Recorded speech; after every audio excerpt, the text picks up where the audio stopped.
Yo, let's talk about race fairings.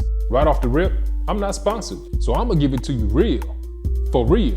When I first started shopping, there was 3 major brands I could choose from: Armour bodies, shark skins, and hot bodies, or as some people call them, hot booties. A lot of folks say their quality is ass.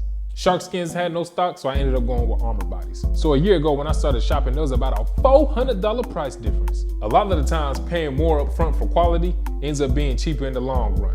And if you know me, you know I like to keep the costs low, like Costco. So it's kind of tough for your boy coming off $1,100 for some body work. So let's start off with the bad about Armour bodies. My number one gripe is they built these things to not fit with the OEM exhaust.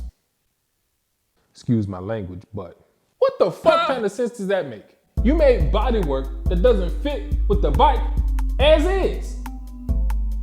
The belly pan touches the exhaust, but I made a spacer and used a longer bolt to create some separation. My next complaint would be the looks. I prefer sharper edges as opposed to these bubbly ones that are on this thing. Over here looking like a damn beluga whale.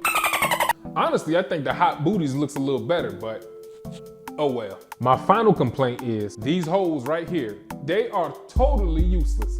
The OEM bodywork has that hole right here to bolt bodywork to bodywork, not bodywork to frame. So since this is all one big piece, it's useless. Now let's talk about the good. Other than the belly pan, the fitment was pretty good. You know, I have no complaints with that. Everything lined up pretty well. Everything was pretty accurate. The pre-drilled holes are accurate as well. I did need to drill them a little bigger though. Other than that, it all lined up and I didn't have to do any other type of modification, which was one of the things I worried about and steered me away from hot booties. Also, the finish on these things was excellent. One of the selling points is little to no prep work will be needed before painting. And I found that to be true for the wrap at least. I didn't have to do much, had to knock off a couple of nibs, but it was minimal, very minimal. Like I said, other than that, the wrap stuck well. And finally, the most important thing, their crash ability. This thing has been low-sided twice. Oh, Lord Jesus.